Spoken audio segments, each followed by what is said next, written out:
Hello everyone, welcome to O2IAS academy. मेरा नाम है कृतिका और मैं आपको हिमाचल प्रदेश के करंट अफेयर्स करवाऊंगी।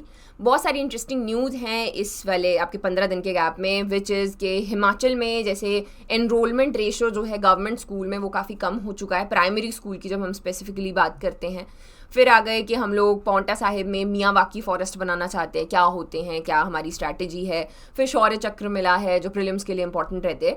तो प्रीलिम्स मेंस दोनों के हिसाब से आज हम लोग ये सारी न्यूज़ यहाँ पर देखेंगे।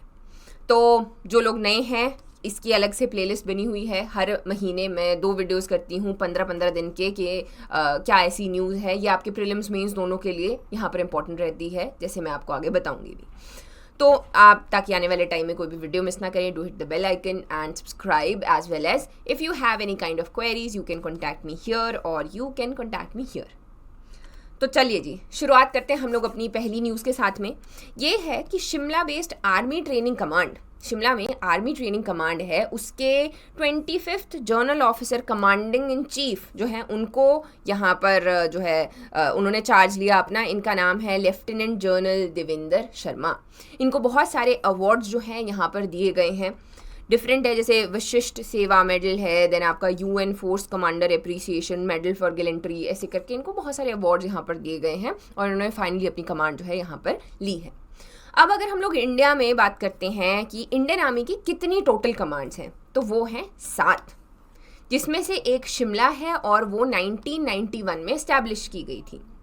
अब इंडिया हर तरफ जो है वो है, लाइक इतना बड़ा इंडिया है, तो हमने हर एक कॉर्नर में रखी हुई है। जैसे कि वेस्टर्न कमांड है वो चंडी मंदिर में है, फिर आ गई आपकी सदर्न कमांड वो पुणे में है, ईस्टर्न कमांड है कोलकाता में, साउथ वेस्टर्न कमांड है जयपुर में, उसके बाद में आते हैं नॉर्दर्न कमांड जो उधमपुर में है, and then the central command जो है लखनऊ में। तो टोटल 6 हो गई। जो 7वीं है वो है ट्रेनिंग कमांड जो है शिमला में, और ये आपकी इकलौती नॉन ऑपरेशनल कमांड है। तो यहाँ पे इंस्टीट्यूट है बेसिकली बना हुआ, तो ये आपकी ट्रेनिंग कमांड आ गई। तो ये न्यूज़ थी आपकी। फिर आ जाते हैं हम लोग आगे नेक्स्ट न्यूज़ पे, जो कि आपने इंटरनेट पे भी देखा होगा, इंस्टाग्राम पे भी काफ़ी ज़्यादा वायरल हुआ। वो है कि राइफलमैन कुलभूषण जी जो थे उनको शौर्य चक्र प्रदान किया गया, जो प्रेसिडेंट हैं उनके द्वारा। उनकी वाइफ और उनकी जो माता जी हैं वो यहाँ पर उन्होंने उसको लिया। उन्होंने जो है अपनी जान यहाँ पर दी जस्ट ताकि जो टेररिस्ट हैं उनको यहाँ पर पकड़ा जा सके, और इंटेल जो है वो भी उन्होंने प्रोवाइड वहाँ पे की। तो इसी के लिए इनको शौर्य चक्र दिया गया। हम लोग इनको तो डेफिनेटली सलाम करते हैं। उसके अलावा आपको कुछ और चीज़ें जैसे पता होनी चाहिए। शौर्य चक्र की जब हम बात करते हैं तो ये किस किस को दिया जाता है। सबसे पहले ये आते हैं गैलेंट्री अवार्ड्स में। ये courageous action and self sacrifice, जहाँ पर आपने अपनी जान दी है अपने से बड़े एक जो हमारी कंट्री है उसके लिए, तो उसके लिए दी जाती है। ये स्पिरिट बताता है ब्रेवरी, वेलर, यानी कि किस तरीके से आप स्ट्रॉन्ग हैं, and Indian army is like that only. तो उनको यहाँ पर सम्मानित किया जाता है। फिर यहाँ पर अगर आप ध्यान से देखोगे तो यहाँ पर अशोक चक्र बना हुआ है, ये ब्रोंज का बना हुआ है, और ग्रीन जो आपका ग्रीन वाला ये रिबन है इसके ऊपर 3 वर्टिकल लाइंस हैं। तो ये है आपका शौर्य चक्र। फिर आ जाते हैं हम लोग आगे एनरोलमेंट रेशो। ये आपके मेंस के लिए काफ़ी ज़्यादा इंपॉर्टेंट हो जाती है कि हिमाचल में एनरोलमेंट रेशो काफ़ी कम हो रहा है। पिछले अगर हम लोग कुछ सालों की बात देखते हैं तो 50% डिक्लाइन हुआ है। यानी कि अगर हम लोग 2003-4 की बात करते हैं, अगर उस वक्त 10 बच्चे जो हैं आपके प्राइमरी स्कूल में एनरोल करते थे, तो अभी वो 5 ही बच्चे कर रहे हैं। तो इसका कारण क्या है, ये हमें देखने की बहुत ज़्यादा ज़रूरत है। ऐसा नहीं है कि ये सिर्फ हिमाचल में ही है, ये ऑल ओवर इंडिया भी है, जिसके ऊपर बहुत सारी केस स्टडीज़ हैं। लेकिन हमें पता होना चाहिए, अगर क्वेश्चन आए तो हम लोग वहाँ पर लिख सकें। हिमाचल की हम फिलहाल हम लोग बात कर रहे हैं। ये डेटा बहुत इंपॉर्टेंट है कि 2004 और 3-4 में 6 लाख बच्चे जो हैं वो 1st से 5th क्लास तक यहाँ पर एनरोल होते थे। अभी जो है वो 2.80 लाख है। फिर आ जाता है अपर प्राइमरी, यहाँ पर भी हमें 45% डिक्लाइन देखने को मिल रहा है। जो गवर्नमेंट है ऑब्वियसली उसने इशू तो आपका रेज किया ही है। बच्चे जो हैं उनको भी देखा कि कौन कौन यहाँ पर एनरोल कर रहे हैं।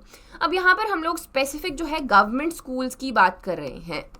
अगर हम गवर्नमेंट स्कूल्स की बात कर रहे हैं तो यहाँ पर कुछ चीज़ें हैं जिनका ध्यान रखने की ज़रूरत है। जैसे कि अचानक से ये सेंटिमेंट जो है वो आगे आ गया है कि गवर्नमेंट स्कूल में तैयारी अच्छी नहीं होती, तो लोग क्या करते हैं, लोग बहुत मेहनत करके अपने बच्चों को प्राइवेट स्कूल में बांटते हैं। चाहे प्राइवेट स्कूल्स में अगर वो उनको लेके जा रहे हैं या उनका एडमिशन वहाँ पे करवा रहे हैं, चाहे वहाँ पे वो ऐसे उंगलियाँ लगा के को करिकुलर एक्टिविटीज़ ही कर रहे हैं, लेकिन समहाउ उनके दिमाग में एक इस तरीके का परसेप्शन बना हुआ है कि गवर्नमेंट स्कूल जो है वहाँ पे पढ़ाई नहीं होती, टीचर्स जो हैं वो और ही जॉब्स में बिजी रहते हैं, एज वेल एज़ कि प्राइवेट स्कूल में अगर वो कुछ नहीं भी करवा रहे हैं तो बच्चे के ऊपर ध्यान दिया जा रहा है।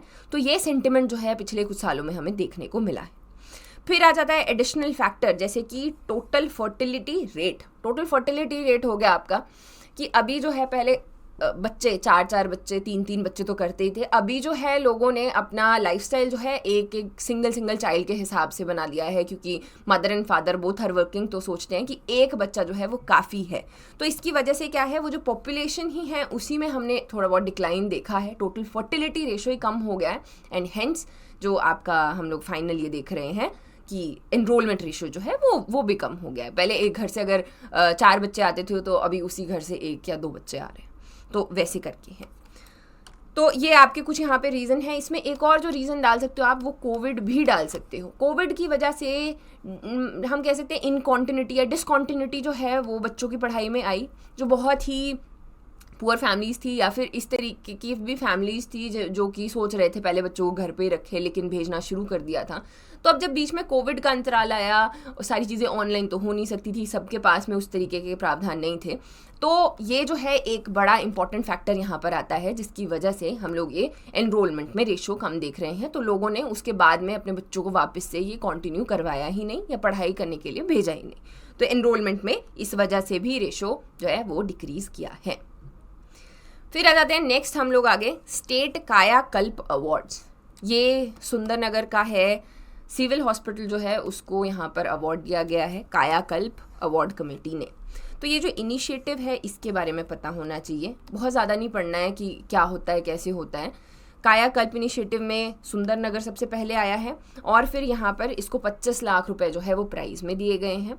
किस लिए ये दिया जाता है, तो ये गवर्नमेंट का इनिशिएटिव है ताकि सफाई, हाइजीन, बेसिक इंफ्रास्ट्रक्चर, ये सारी चीज़ें एक हॉस्पिटल में हों, तो उसी के लिए ये अवार्ड दिया जाता है। अब 25 लाख रुपए मिल रहे हैं, नेक्स्ट टाइम ऑब्वियसली बात है कि बाकी के हॉस्पिटल भी सोचेंगे कि अगर हम लोग अच्छे से सफाई रखते हैं, जब भी इंस्पेक्शन होती है तो अच्छे से सारी चीज़ें मैनेज करके रखते हैं, अच्छा इंफ्रास्ट्रक्चर बनाते हैं, तो हम लोग को भी ये 25 लाख जो हैं वो मिल सकते हैं, और साथ में ये जो अवार्ड एंड ऑनर है ये भी मिल सकता है। तो ये एक तरीके का हम लोग लाइक पॉजिटिव रीइंफोर्समेंट जो है उसको यहाँ पर बना के रखा जाता है। नेक्स्ट आ जाते हैं, हिमाचल को best state in food processing award भी मिला है 2024 का। अब फूड प्रोसेसिंग में हिमाचल बहुत ही अच्छा कर रहा है। बहुत सारे इंफ्रास्ट्रक्चर आपने बजट में, हिमाचल के बजट में और इकोनॉमिक सर्वे में भी देखा कि किस तरीके से हम लोग बड़ा सारा एक जो अमाउंट है वो रख रहे हैं कि हमने अलग अलग तरीके के आपके फूड पार्क्स बनाने हैं, एग्रो प्रोसेसिंग यूनिट्स बनाने हैं, लोगों को जागरूक करना है कि कैसे वो और भी फ्रूट प्रोसेस्ड चीज़ें बना सकते हैं। एप्पल को ख़राब ही होने की ज़रूरत नहीं है, एप्पल का जैम भी बन सकता है, जूस भी बन सकता है।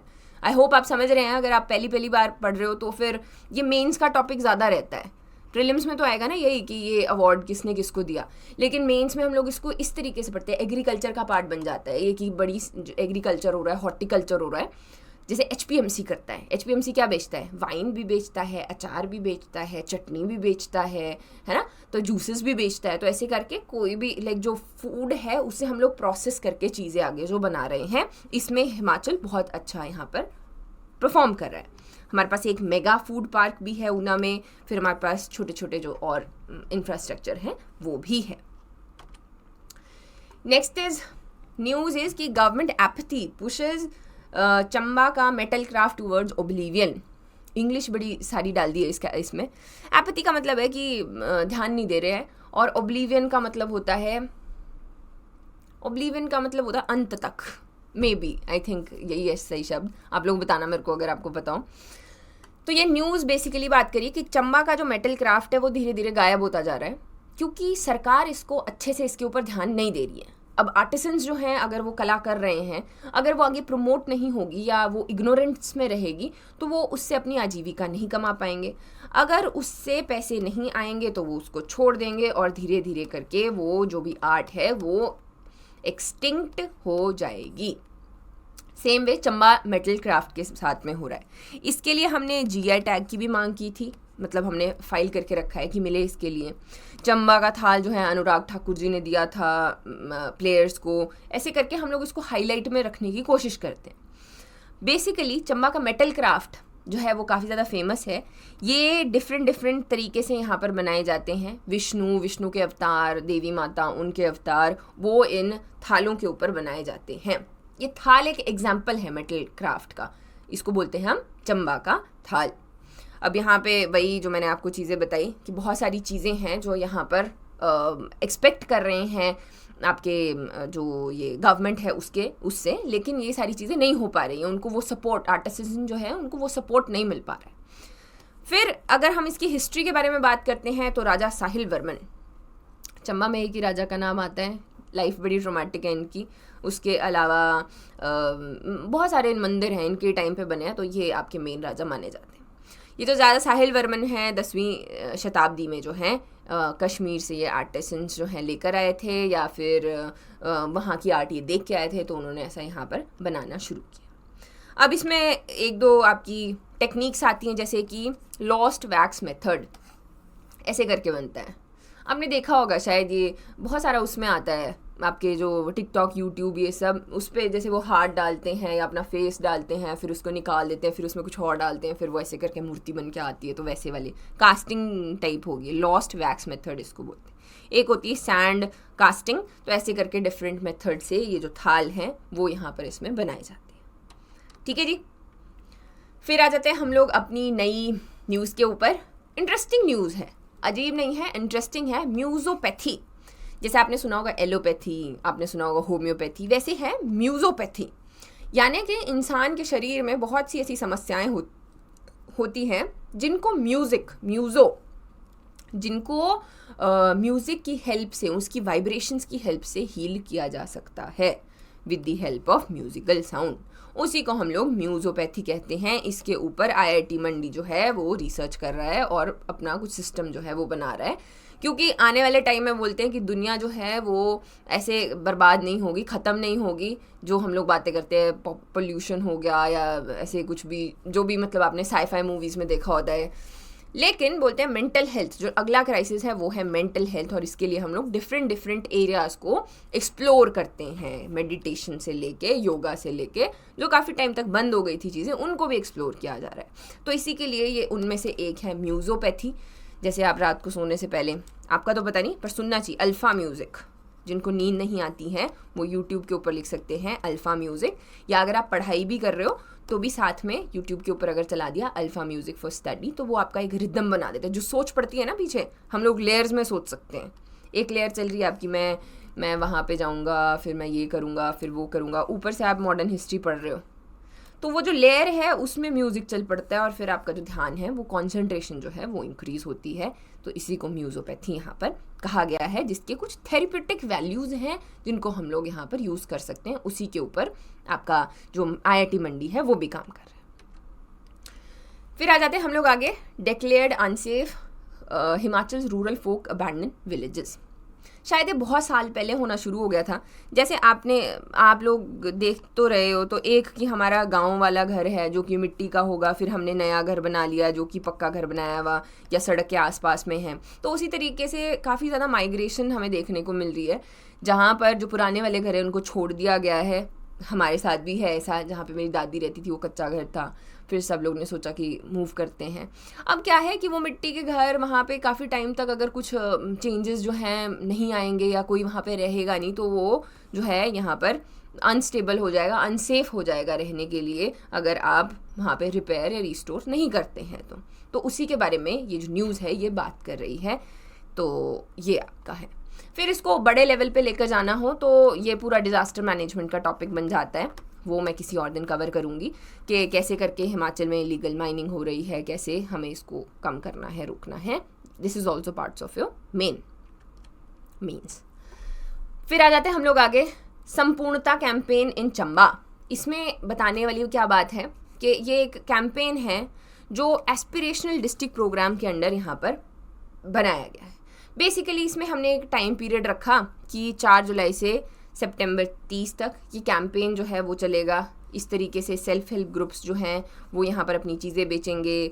स्कूल में जो है जो क्वालिटी है, इन्हांसमेंट ऑफ बेसिक फैसिलिटीज़, यानी जैसे वो नहीं होते बच्चों को लेके जाते हैं, वो सफाई करवाते हैं, कुछ वर्कशॉप्स लगती हैं जहाँ पर आपका आईज़ का चेकअप होता है फ्री में, ऐसे ऐसे करके कुछ जो आपके प्रोग्राम्स हैं, इनिशिएटिव्स हैं, वो किए जाएंगे। अब क्या है कि एस्पिरेशनल डिस्ट्रिक्ट प्रोग्राम होता क्या है, ये जो है आपका मेन यहाँ पर रहेगा। तो ये है 2018 की बात, जब ये प्रोग्राम जो है लॉन्च किया गया प्रधानमंत्री जी के द्वारा।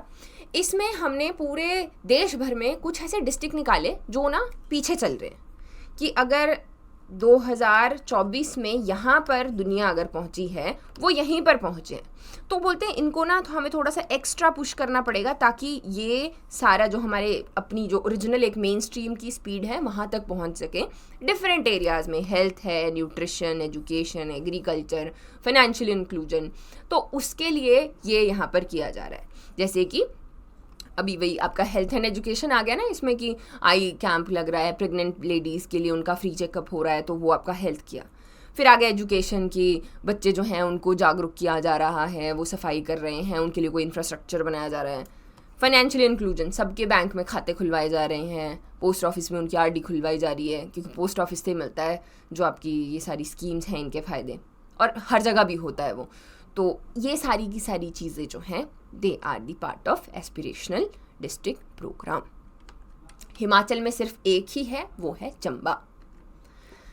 तो नेक्स्ट आ जाते हैं हम लोग, एनवायरमेंटल न्यूज़ है ये, थोड़ी डरावनी न्यूज़ है, एज एन के हिमाचल में इस बार हम लोग ने देखा कि बारिश बहुत कम हुई है।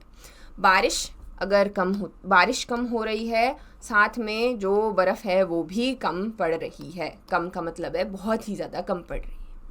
इसी दौरान ये 2021 में डिक्लाइन देखा है हमने, इसमें जो एक रिवर पानी कैरी करती है उसका एरिया भी कम हो रहा है, जो ग्लेशियर्स हैं वो भी पिघल रहे हैं, जो बारिश स्नो कवर्ड एरिया है वो भी कम हो रहा है। तो इस तरीके से बहुत सारे बेसिन्स की हम लोग बात करें कि किस तरीके से उनमें डिक्लाइन देखने को मिल रहा है। अगर आप एक अच्छा आंसर लिखना चाहते हो तो इस तरीके से कोई भी एक रैंडम फैक्ट जो है वो आप याद कर सकते हो। जैसे कोई भी देखो, ऐसा कभी भी नहीं होगा कि मेंस में क्वेश्चन नहीं आएगा एनवायरनमेंट के ऊपर। एनवायरनमेंट के ऊपर ज़्यादा फोकस रखा जाता है कि डिग्रेडेशन जो है वो हो रही है, बारिशें नहीं हो रही हैं, बर्फ़ जो है वो नहीं पड़ रही। क्लाइमेट चेंज के ऊपर क्वेश्चन होता ही होता है। और अगर आप हिमाचल के ऊपर लिख रहे हो, आप ये वहाँ पे एक लाइन को कोट कर देते हो, इससे आपका हैवीनेस जो है आंसर में बढ़ जाता है कि आपने कोई प्रॉपर स्टैट वहाँ पर लिख कर दिया है। ठीक है जी। तो हिमाचल में 5 नदियाँ बहती हैं, 1, 2, यमुना, सतलुज, ब्यास, रावी और चेनाब। इनके बड़े बड़े बेसिन्स बनते हैं, इनकी बहुत सारी ट्रिब्यूटरीज हैं जो कि आती हैं और एक बड़ा बेसिन बनाती हैं। ये है बेसिन। लेकिन जब बारिश नहीं होती है तो वो छोटी छोटी जो ट्रिब्यूटरीज हैं वो सूखना शुरू होती हैं और जो बेसिन है वो श्रिंक करता है। वो जो श्रिंक करता है उसकी अगर हम लोग बात करें तो विंटर्स 23-24 यानी कि नवंबर, दिसंबर, जनवरी, फरवरी 23 और 24 का यहाँ पर हमने डिक्लाइन देखा है। 15% का चिनाब में है, सबसे ज़्यादा जो है वो चिनाब का बेसिन यहाँ पर श्रिंक किया है। फिर आता है सतलुज, रावी, ब्यास, तो इनमें सब में ही डिक्लाइन है। जनवरी में बर्फ़ पड़ती है, यूजुअली बहुत ही कम पड़ी है कंपैरिजन में। दिसंबर और जनवरी में पड़ती है बर्फ़, तो बहुत कम है। सतलुज में का जो बेसिन है वहाँ पर सबसे कम बर्फ़ पड़ी है, which is 67% of the decline. क्योंकि ये आता है आपका ये सारा, क्योंकि किन्नौर आता है और आता है आपका शिमला, तो ये सारे ही आपके यहाँ पर ट्रांस हिमालयाज़ आ गए, फिर आपके ग्रेटर हिमालयाज़ आ गए और ऐसे करके, तो ये आपके मेन यहाँ पे बर्फ़ पड़ती है। तो जो रिवर का बेसिन है वो भी बढ़ता है, रिवर्स को भी फीड करता है वो, और आपके जो स्नो है वो भी यहाँ पे ग्लेशियर्स फॉर्म में भी रहती है। तो इस तरीके से ये डिक्लाइन हम लोग ने यहाँ पर देखा है, and again it's part of the environment. Next news है Paonta Sahib to adopt Miyawaki method to create dense forest. आसान भाषा में समझाती हूँ मैं कि मियावाकी फॉरेस्ट होता क्या है। छोटे से छोटा एरिया, हमने एक छोटा एरिया लिया, जैसे दिल्ली में भी बना के रखे हैं ये आपके मियावाकी फॉरेस्ट, कि हमने ये एरिया लिया, हम इसको स्टडी करते हैं। एक फॉरेस्ट क्या होता है, एक कुछ बड़े पेड़ होते हैं जिनकी बड़ी कैनपी होती है, फिर आते हैं थोड़े छोटे पेड़, फिर थोड़े छोटे, और लास्ट में आपके श्रब्स या फिर जो आपके जिनको बुशेस बोलते हैं वो आ गए। अब हमने क्या किया कि छोटे एरिया में हमने लैंड को पढ़ा कि वहाँ की कौन सी ऐसी नेटिव स्पीशीज़ हैं जिनको यहाँ पर अच्छे से ये ग्रो कर सकती हैं।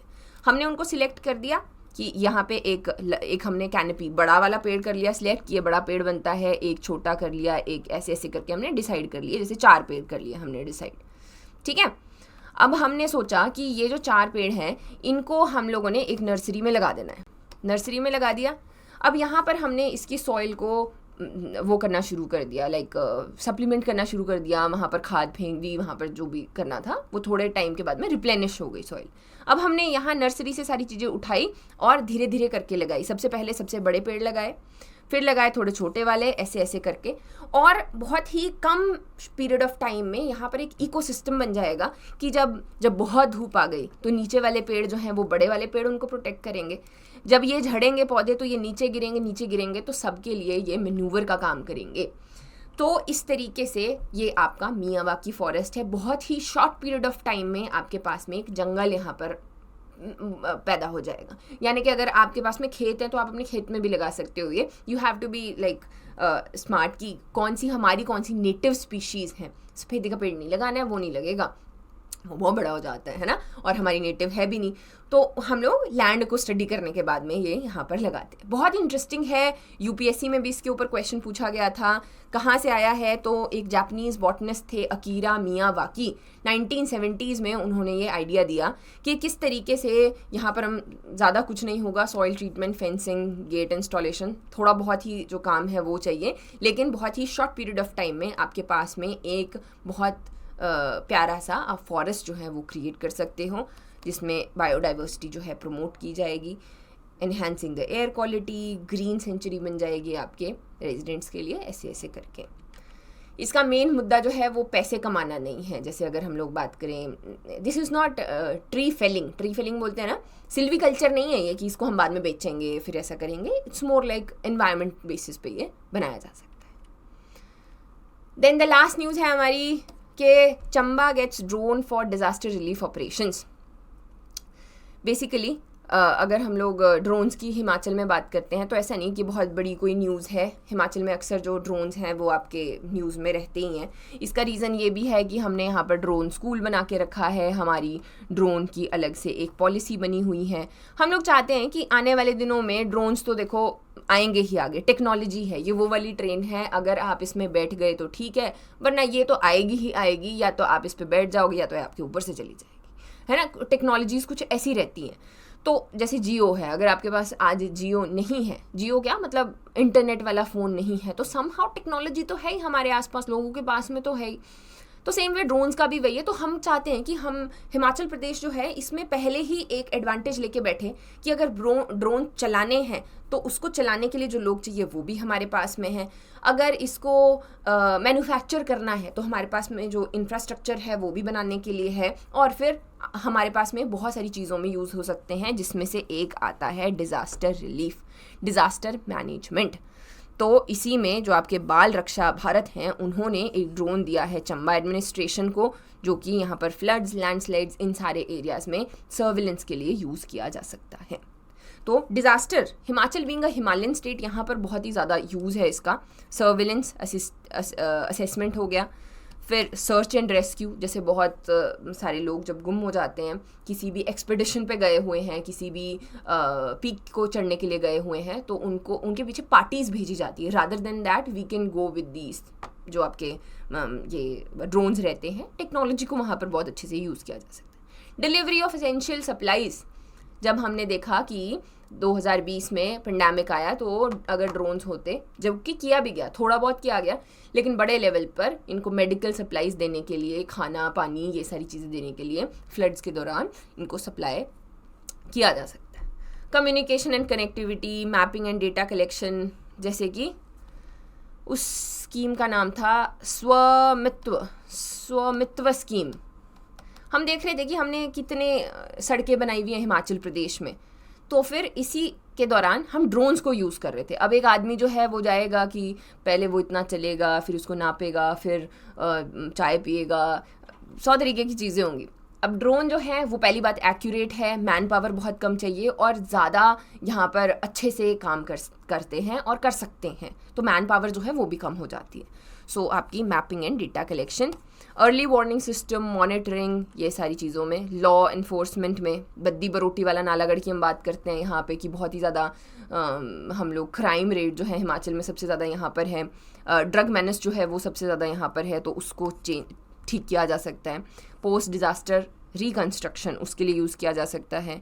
ट्रेनिंग एंड प्रिपेयर्डनेस आ गई, तो ये सारे आपके ड्रोन के यूजेजेस हिमाचल प्रदेश में। सो आज के लिए बस इतना ही।